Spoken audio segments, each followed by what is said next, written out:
नमस्कार बंधुरा उमा फूड किचेनेर आरो एकटी नतून पर्वे आपनादेर सबाइके स्वागत। एखन तो बाजारे प्रचुर मात्राय फुलकपि पाওয়া যাচ্ছে আর ফুলকপি দিয়ে আমরা নানান ধরনের রেসিপি তৈরি করে খাচ্ছি বা খেয়ে থাকি।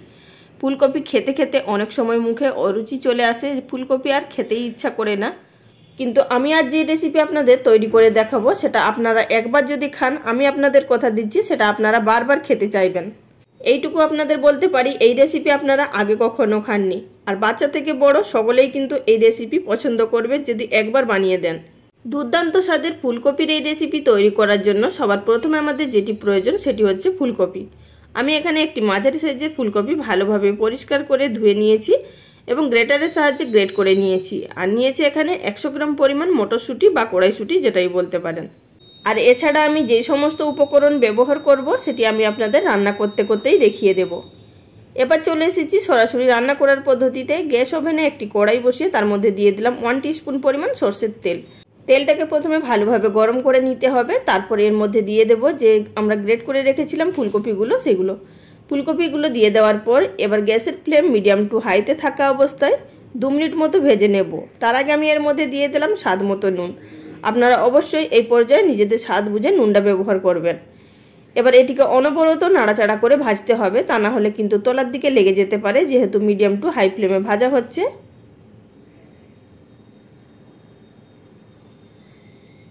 দু মিনিট মতো ভেজে নেওয়ার পর আমাদের এখানে ফুলকপিটা কিছুটা পরিমাণ ভাজা হয়ে গেছে। এবার এটিকে নামিয়ে রেখে দেব। ভেজে নেওয়া ফুলকপি নামিয়ে নেওয়ার পর আমি সেই একই কড়াইয়ের মধ্যে দিয়ে দিলাম আরও 2 টেবিল চামচ পরিমাণ সরষের তেল। তেলটাকে ভালোভাবে গরম করে নিতে হবে। তারপর আমি এর মধ্যে দিয়ে দিচ্ছি ফোড়নে 1/2 টিস্পুন পরিমাণ গোটা জিরে বা সাদা জিরে, আর দিয়ে দিচ্ছি এর মধ্যে 2 থেকে 3টে কাঁচা লঙ্কা কুচি। ঝালটা আপনাদের নিজেদের স্বাদ বুঝে দিয়ে দেবেন। এখন এই ফোড়নটাকে কয়েক সেকেন্ডের জন্য নাড়াচাড়া করে নিতে হবে। তারপর আমি এর মধ্যে দিয়ে দিচ্ছি 2 টেবিল চামচ পরিমাণ আদা রসুন থেতো। অবশ্যই এখানে আদা রসুন থেতো করে ব্যবহার করবেন, এই তরকারির স্বাদ দ্বিগুণ বেড়ে যাবে। এর মধ্যে আছে 1 ইঞ্চি মতো আদা আর 8 থেকে 10 কোয়া রসুন একসঙ্গে আমি থেতো করে নিয়েছি। অবশ্যই এখানে থেতো করাই ব্যবহার করবেন, বাটা নয়। এবার এটিকে নাড়াচাড়া করে নেব মাত্র কয়েক সেকেন্ডের জন্য। তারপর আমি এর মধ্যে দিয়ে দিচ্ছি একটি বড় সাইজের কুচিয়ে নেওয়া পেঁয়াজ, একদম ছোট ছোট করে কুচিয়ে নিয়েছি। আদা রসুনটা হালকা একটু ভাজতে হবে আমাদের, খুব বেশি এখানে কিন্তু ভাজা যাবে না। এবার পেঁয়াজটাকেও আমরা ভেজে নেব, তবে পেঁয়াজটাকে কিন্তু সম্পূর্ণ ভাজবো না, প্রায় 70% অবধি পেঁয়াজটাকে আমরা ভেজে নেব। পেঁয়াজ ভাজতে ভাজতে আমি এর মধ্যে দিয়ে দিচ্ছি একটা মাঝারি সাইজের ক্যাপসিকামের হাফ কুচি করে, সেটিকেও ছোট ছোট করে কুচি করে নিয়েছি। এতে করে বাচ্চাদের এই ক্যাপসিকামগুলো যখনই মুখে পড়বে খেতে খুব ভালো লাগবে। এবার গ্যাসের ফ্লেম লো টু মিডিয়ামে থাকা অবস্থায় এটিকে অনবরত নাড়াচাড়া করে ভেজে নিতে হবে যতক্ষণ না একটু মজে আসছে। এখানে আপনারা দেখতেই পাচ্ছেন প্রায় 70% মতো পেঁয়াজ এবং ক্যাপসিকাম ভাজা হয়ে গেছে। এই পর্যায়ে আমি এর মধ্যে দিয়ে দিচ্ছি একটি মাঝারি সাইজের টমেটো কুচি।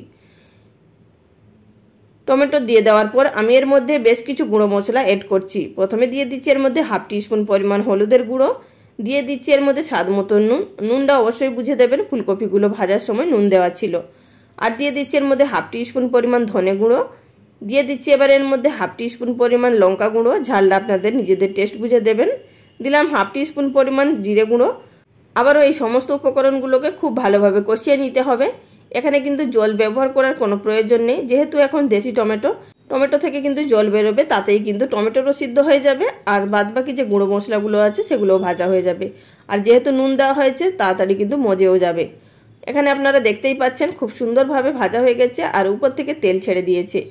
এই পর্যায়ে আমি একটু নাড়াচাড়া করে মিশিয়ে নিলাম। বন্ধুরা আপনারা ভিডিওটি শেষ পর্যন্ত দেখতে থাকুন। আমি সবার শেষে একটি সিক্রেট উপকরণ ব্যবহার করব যাতে করে এই রান্নার টেস্ট আরও দ্বিগুণ বেড়ে যাবে। এই পর্যায়ে আমি এর মধ্যে দিয়ে দিলাম যে মটরশুঁটিগুলো ছাড়িয়ে রেখেছিলাম সেগুলো। মটরশুঁটিগুলো ঠিক এই পর্যায়ে দেবেন। আগে যদি মটরশুঁটি দিয়ে দেওয়া হতো তাহলে কিন্তু মটরশুঁটিগুলো সিদ্ধ হয়ে গলে যেত, যেহেতু কচি মটরশুঁটি। এবার মটরশুঁটিগুলো দিয়ে দেওয়ার পর মিডিয়াম ফ্লেমে বেশ কিছুক্ষণ ধরে 2 থেকে 3 মিনিট মতো কষিয়ে নিলাম। এবার এর মধ্যে দিয়ে দেব আগে থাকতে ভেজে রাখা ফুলকপিগুলো। ফুলকপি দিয়ে দেওয়ার পর আবারও অনবরত নাড়াচাড়া করে 2 মিনিট মতো কষিয়ে নেব, যাতে করে ফুলকপির সঙ্গে সম্পূর্ণ মশলা খুব ভালোভাবে মিশে যায়। বন্ধুরা ভিডিও চলাকালীন ছোট্ট একটি অনুরোধ, যদি আমার চ্যানেলে কেউ নতুন দর্শক বন্ধু হয়ে থাকেন আর ভিডিওটি দেখার পর যদি আপনাদের ভালো লাগে চ্যানেলটি সাবস্ক্রাইব করে নেওয়ার অনুরোধ রইল। পাশে থাকা বেল বাটনটি অবশ্যই প্রেস করে রাখবেন, এতে করে আমার পরবর্তী ভিডিওর নোটিফিকেশন সবার আগে পেয়ে যাবেন আর সেখান থেকে আপনারা দেখে নিতে পারবেন। মিশিয়ে নেওয়ার পর এবার আমি এটিকে ঢাকা দিয়ে রান্না করে নেব আরও 2 থেকে 3 মিনিট, যাতে করে ফুলকপিগুলো সম্পূর্ণ ভাজা হয়ে যায়। ফিরে এলাম 2 থেকে 3 মিনিট পর, ঢাকাটা তুলে নিচ্ছি। এবার আমি আপনাদের নাড়াচাড়া করে একটু দেখিয়ে দিচ্ছি। দেখুন বন্ধুরা, এখানে খুব সুন্দরভাবে ফুলকপিটা ভাজা হয়ে গেছে। তবে কিন্তু রান্নাটা সম্পূর্ণ হয়নি, এর মধ্যে আমি বেশ কিছু মশলা অ্যাড করব। বন্ধুরা, ভিডিও চলতে চলতেই আমি আপনাদের আরও একটি ছোট্ট অনুরোধ করতে চাই। আমার চ্যানেলে প্রচুর নতুন নতুন রেসিপি আপলোড করা আছে, আপনারা চাইলে সেগুলো দেখে নিতে পারেন।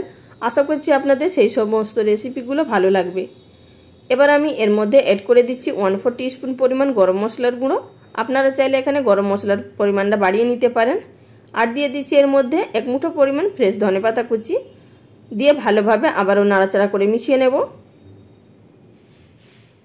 এই সময় কিন্তু গ্যাসের ফ্লেম একদম লোতে থাকবে। ধনেপাতা কুচি এবং গরম মশলা দিয়ে নাড়াচাড়া করে মিশিয়ে নেওয়ার পর এবার সেই সিক্রেট উপকরণ ব্যবহার করব। এর মধ্যে 5 টাকার যে ছোট ম্যাগি মশলাগুলো পাওয়া যায়, সেখান থেকে আমি হাফ প্যাকেট দিয়ে দিলাম, ফুল প্যাকেট কিন্তু ব্যবহার করব না এর মধ্যে। এটা দেওয়ার কারণে খুব টেস্ট বেড়ে যাবে। আরও যেই সমস্ত বাচ্চারা ফুলকপি খেতে পছন্দ করে না বা ফুলকপি খেয়ে আর ভালো লাগছে না, তাদেরকে যদি এইভাবে বানিয়ে দেন, তারা কিন্তু আঙুল চেটে পুটে খাবে। আমাদের এখানে ফুলকপির ভুজিয়া সম্পূর্ণ তৈরি। এবার এটিকে নামিয়ে একটি প্লেটের মধ্যে সার্ভ করে নিয়েছি। বন্ধুরা, আপনারা এটি গরম ভাত হোক বা রুটি পরোটার সঙ্গে অবশ্যই সার্ভ করতে পারেন, খেতে দুর্দান্ত লাগবে। তাহলে বন্ধুরা, আজকের ভিডিওটা এখানেই শেষ করলাম। সবাই ভালো থাকবেন। নমস্কার।